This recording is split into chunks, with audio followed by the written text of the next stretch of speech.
அஸ்ஸலாமு அலைக்கும். Hi guys, welcome back to Begums creation. எல்லோரும் எப்படி இருக்கீங்க? நல்லா இருக்கீங்களா? இன்றைக்கி நம்ம சேனலில் என்ன வீடியோ பார்க்க போகிறோன்னு பார்த்தோன்னா ஃபேண்ட் கட்டிங் வீடியோ தான் பார்க்க போகிறோம். நார்மல் ஃபேண்ட் வந்து எப்படி கட் பண்ணுறது அப்படின்னு சொல்லிட்டு ஆல்ரெடி வந்து குர்த்தி கட் பண்ணுற வீடியோ போட்டிருந்தோம். அவங்க வியூவர்ஸ் வந்து பார்த்துட்டு ஃபேண்ட் கட்டிங் வீடியோவும் போடுங்க அப்படின்னு சொல்லி கேட்டிருந்தாங்க. அதனால தான் இது இப்போ எடுத்து போட்டிருக்கேன். ஃபர்ஸ்ட் வந்து அந்த கிளாத்தை வந்து 4 ஃபோல்டாக மடிச்சுக்கோங்க. ஓகேவா?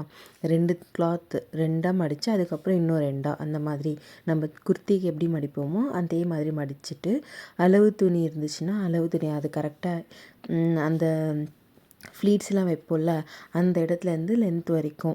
என்னோடய கிளாத்தில் வந்து லென்த் கம்மியாக இருந்ததுனால கீழே மட்டும் நான் எக்ஸ்ட்ரா கிளாத் வச்சு ஃபிட் பண்ணியிருப்பேன். ஓகேங்களா? மற்றபடி லென்த்து நார்மலாகவே லென்த்து வந்துடும். ஓகேங்களா? இது வந்து சின்ன கிளாத்துன்றதுனால லென்த்து வரல.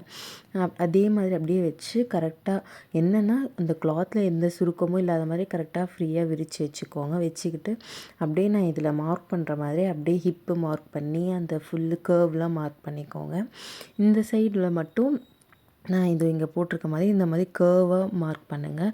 அந்த சென்டர் பார்ட்டில் வந்து கொஞ்சம் கர்வாக இருந்துச்சுன்னா நல்லா ஃப்ரீயாக உட்காந்து இருந்துச்சுக்க நல்லா ஃப்ரீயாக இருக்கும். அவ்வளோதான், சிம்பிள். அவ்வளோதான். ஃபேண்ட் வச்சு அதே மாதிரி அளவு எடுத்து மார்க் பண்ண வேண்டியது அவ்வளோதான். பேலன்ஸ் இருக்க இந்த பட்டிக்கு வந்து இந்த போர்ஷன்லேயே வந்துடும். நான் இல்லாததுனால வேறு கிளாத்தில் போட்டிருக்கேன். ஓகேங்களா? இது இந்த மாதிரி இந்த கர்வில் போட்டிருக்கேன்ல கட் பண்ணுறது பாருங்கள். கரெக்டாக அதே மாதிரி நம்மளா அந்த குட்டி கர்வ் மட்டும் போட்டுக்கோங்க. கரெக்டாக அளவு கிளாத்தில் வச்சு அப்படியே மார்க் பண்ணி கட் பண்ண வேண்டியது தான். ரொம்ப ஈஸி. ஃபர்ஸ்ட் டைம் கட் பண்ணும்போது ரொம்ப பதட்டமாக தான் இருக்கும். பயப்படாமல் தாராளமாக கட் பண்ணுங்கள். ஓகேங்களா?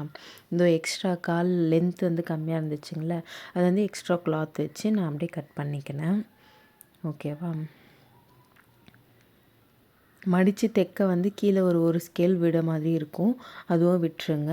ஜாயின் பண்ணுறதுக்கு நான் 1/2 இன்ச் எக்ஸ்ட்ரா விட்டுருக்கேன். இது இந்த மாதிரி எக்ஸ்ட்ரா இவ்வளோ லென்த் வந்து எக்ஸ்ட்ரா விட்டுறணும் கீழே. அதுக்கப்புறம் அதே மாதிரி 4 ஃபோல்ட் பண்ணி பட்டிக்கு வந்து கட் பண்ணணும். பட்டிக்கு வந்து கீழே ஒரு 1/2 இன்ச்சு மேலே வந்து ஒரு 1.5 இன்ச்சு மடித்து தைக்கிறதுக்காக. இது கரெக்டாக இந்த மாதிரி அளவு எக்ஸ்ட்ரா விட்டுறதுல விட்டுட்டு அப்படியே கட் பண்ணி எடுத்துக்கோங்க. ஓகேங்களா?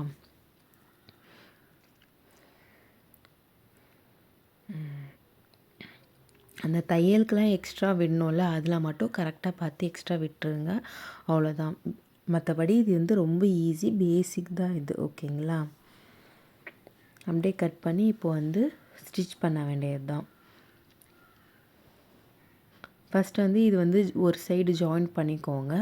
ஜாயின் பண்ணிவிட்டு அதுக்கப்புறம் அந்த ஃபேண்ட் பார்ட் எடுத்து அந்த ஃப்ளீட்ஸ்லாம் வைப்போம்ல சென்டரில் உங்களுக்கு எந்த இடத்துல வச்சா அந்த கரெக்டாக இருக்குமோ ஃப்ரண்ட்டில் பேக்கில் எல்லா இடத்துலையும் காமனாக வர மாதிரி வைங்க ஃப்ளீட்ஸ். அப்போ தான் நல்லாயிருக்கும். இந்த மாதிரி இது வந்து தைச்சி முடித்து ஃபைனல் அவுட்ஃபிட் இது. சூப்பராக இருந்துச்சு. கீழே வந்து லேஸ் ஒர்க்கும் வச்சுருந்தேன்.